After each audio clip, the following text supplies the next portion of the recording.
The call came at 6:10 in the evening. A policeman in America looking for Neil Entwistle. Hi, is this Neil? This is the actual phone call, recorded to be used as evidence. Massachusetts State Police. Hi. How are you? Well, I'm calling you because we have some bad news about your wife and your daughter. yeah, We responded to the house and that they're deceased. yeah, Do you know that? I did. You did. Yeah. Can you talk to me for a few minutes? Yeah. Okay. A few minutes became 2 hours. Now. On that marathon transatlantic phone call, Neil Entwistle would pour out one of the most extraordinary stories in recent criminal history. I haven't even cried yet. You haven't even cried? No, not properly. No?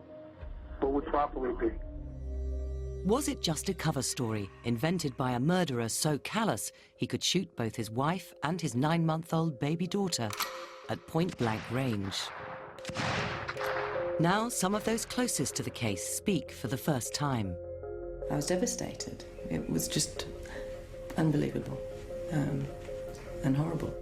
Neil Entwistle's version of events will, for the first time, be subjected to scientific analysis. I didn't see anything. It needs to be looked at because the alibi now is in question. And experts will reveal something which even the jury never got to hear. An explanation of why a young father might decide one morning to annihilate his family. He is probably the last person you'd suspect. And yet, behind closed doors, there were more sinister things happening.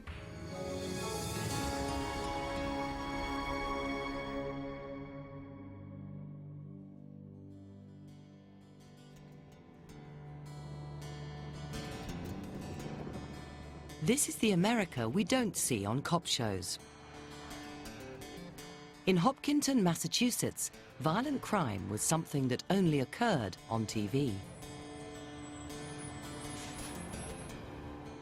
What news there is covered by Robert Falcioni on his online newspaper, the Hopkinton News.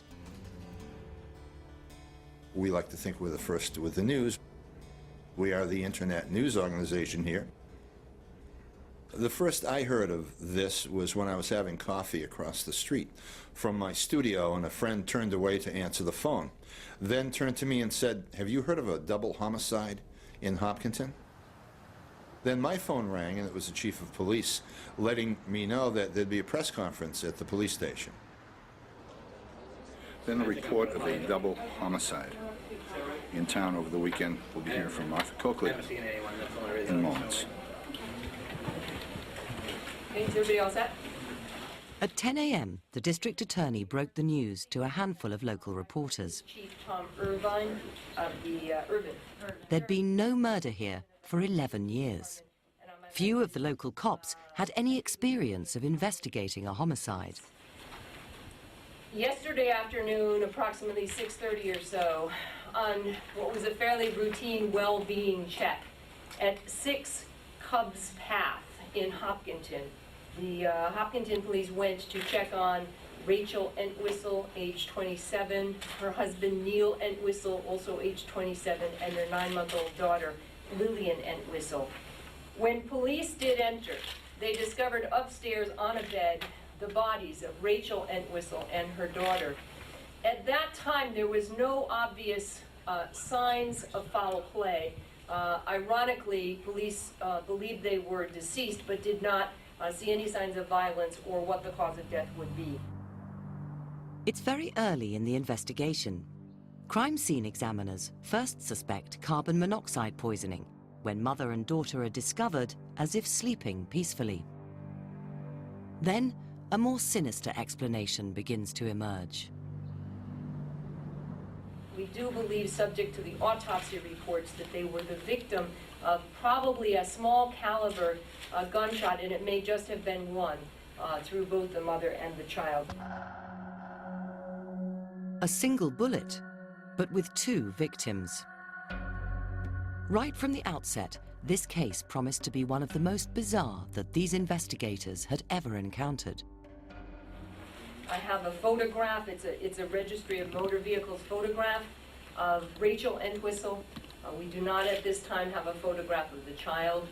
We have been in the process of locating Neil Entwistle, who authorities believe is traveling. Do you not have a picture of him, Barbara? I do not. Is it fair to call Mr. Entwistle a suspect? And No. Well, I'm not going to label anybody a suspect at this time. do you know where he may be? We have some ideas where he may be. Okay? We will obviously keep you updated again. As the DA concluded her statement, a detective prepared to place that phone call to Worksop, 3,000 miles distant and 5 hours ahead of the USA in time.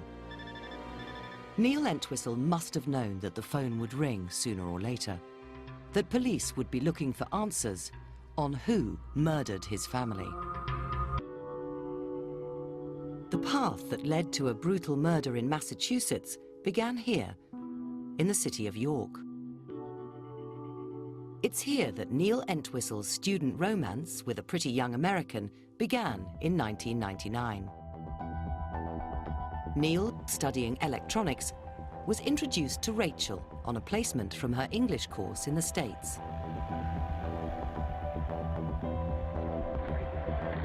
They met in the York University Rowing Club. They raced together, Rachel calling orders to the crew, Neil close by, hauling on the lead oar. And they fell in love.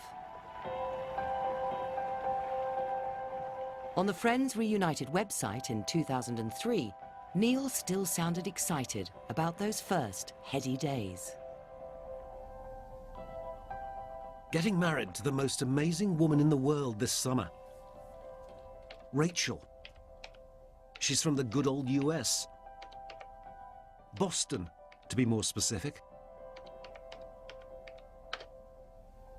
It was a unique moment in time. It was an intense year and a special year, and she was very much part of that for me. Fellow student Susie Dixon watched a relationship develop between two very different people.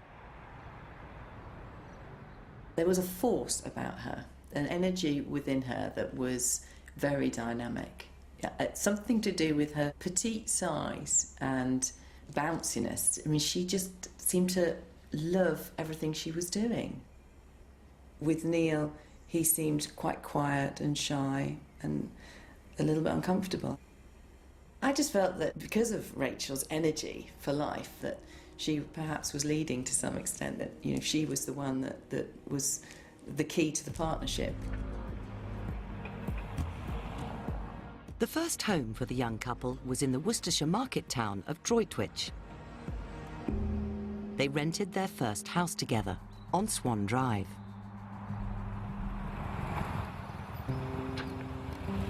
Rachel taught English and drama at a school in nearby Redditch. Neil's honours degree landed him a computing job at the defence contractor Kinetic, much of whose work is top secret.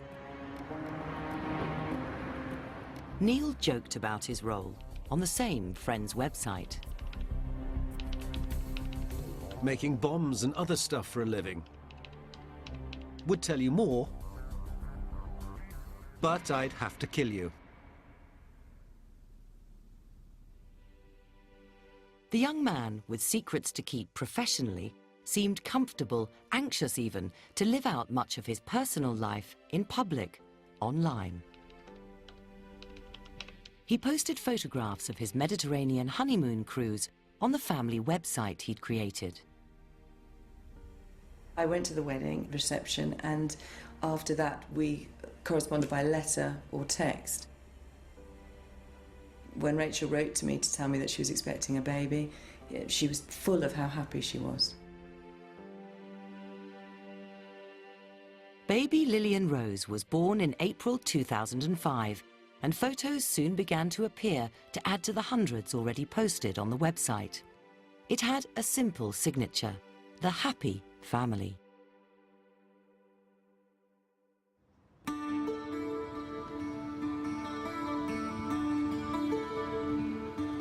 In summer 2005, the couple made their life-changing decision. They'd move to America, where Rachel could be closer to her family.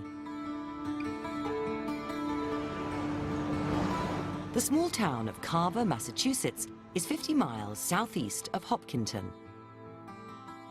It's here they stayed initially with Rachel's mother and stepfather, Priscilla and Joe Matarazzo.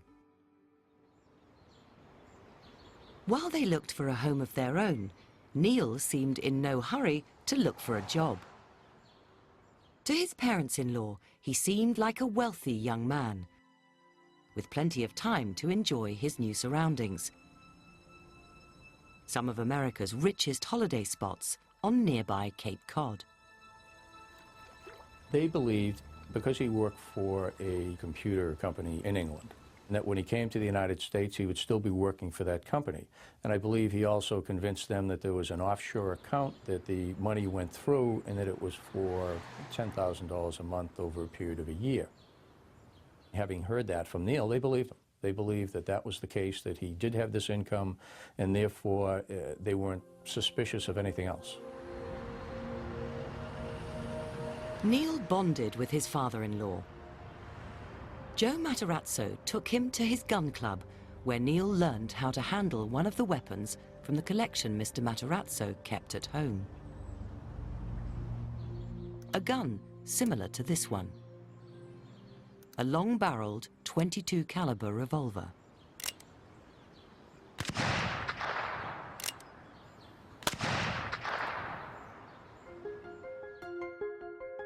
New Year 2006 was another new beginning for the Entwistles.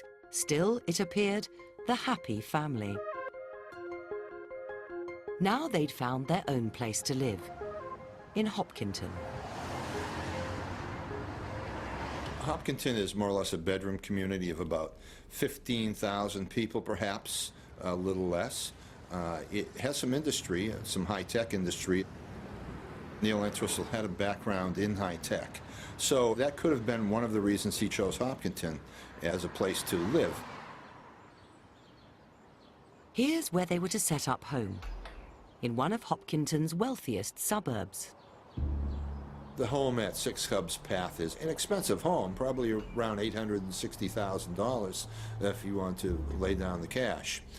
They had rented it for close to $3,000 a month. But they enjoyed their new home for not much more than a week. When they moved in on January the 12th, Rachel and Lillian had just 8 days to live. You want 8 inches for that, fire? Joe Dwinell, a reporter on the Boston Herald, followed the story from the outset. The police were first alerted that there was a possible missing person. A best friend of Rachel Entwistle, Joanna Gately, came to her house for a pre-scheduled dinner. Lights were still on in the house, and there was no answer at the door. And she began to worry, called police. I'm supposed to have a dinner, this isn't like them. Somebody has said these people should have been there, and they're not. So the police would go in a case like this, and they would poke their head into rooms and see if anybody's home and if they're okay. They did look into the Entwistle's bedroom and saw crumpled up bed clothing all piled up as if it were just an unmade bed. They didn't see or detect anything out of place, so they left. So the best friend, Joanna Gately, stays. She stays in the driveway in her car, and we're talking about January in New England, which is bitter cold, but she stayed like a good friend would in the driveway. The next day is Sunday. Once again, no answer. The family doesn't come back. The Entwistles are still missing. They all start to get nervous. Rachel's parents get involved. That Sunday morning, I received a call from Joe Matarazzo, probably around 8:30, 9 o'clock. And basically, he was asking for my help. Joe Flaherty, now a lawyer, was himself a cop for 30 years. I told Joe, I said, you know, there aren't a whole lot of good scenarios here that I can imagine. The first thing that came to mind was that they may have been in an automobile accident. They don't have access to a cell phone. They could be tipped over in a car somewhere, and they can't get help. It starts to get desperate. So they file a missing persons report with the Hopkinton police. 2 police